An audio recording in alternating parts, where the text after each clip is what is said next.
네, 그렇습니다. 이번 이 사건은 이 사안은 조금 그 지난번 사안과 다릅니다. 박근혜 전 대통령 지금 피고인이죠.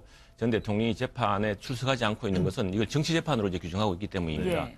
그리고 사실은 그 공소 내용을 보더라도 박근혜 전 대통령이 직접 그 이익을 취한 적은 없습니다. 이제 이런 부분을 들어서 이야기할 수 있는데 이 문제는 근데 좀 다르거든요. 지금 네. 검찰의 이 기소 내용이 보면은 좀 상당히 심각합니다. 심각한데 이게 제가 의구심이 드는 것은 과거 노무현 전 대통령 수사할 때 마치 논두렁 시계, 고급 시계처럼 이렇게 먼저 이야기를 확정되지 않은 사실을 터뜨려 놓고 이제 이 몰아가는 이런 무리가 아닌가 생각이 드는 의심이 듭니다만. 네.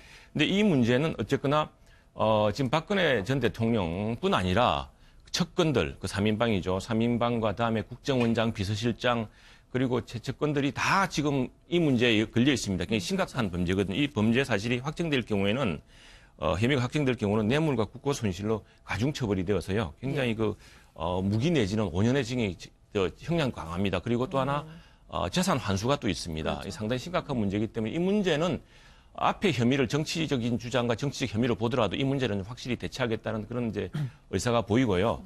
이 사건 자체를 보면은 사실은 과거에 그러면은 지금 쟁점 이게 될 겁니다. 유영하 변호사를 통해서 하는 것은 지난 정부에는 그럼 이런 돈이 없었느냐.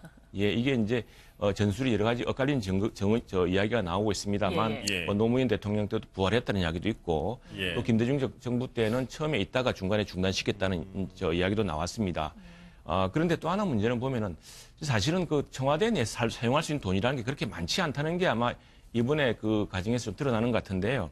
과거에 고 노무현 대통령 그 사건 수사할 때 보면은요, 그 총무비서관, 당시 총무비서관이 청와대 특활비를 12억 5천만 원을 횡령한 혐의로 실제로 이제 그 범죄 혐의를 받게 됩니다. 받게 되고 사실 증거로 드러났는데 이게 보자면은 그 청와대에서 사실은 퇴임하면은 뭐 큰 돈을 남길 것 같지만 청와대 사정도 그만큼 빠듯하다는 걸 역설적으로 보여주고 있는 거거든요.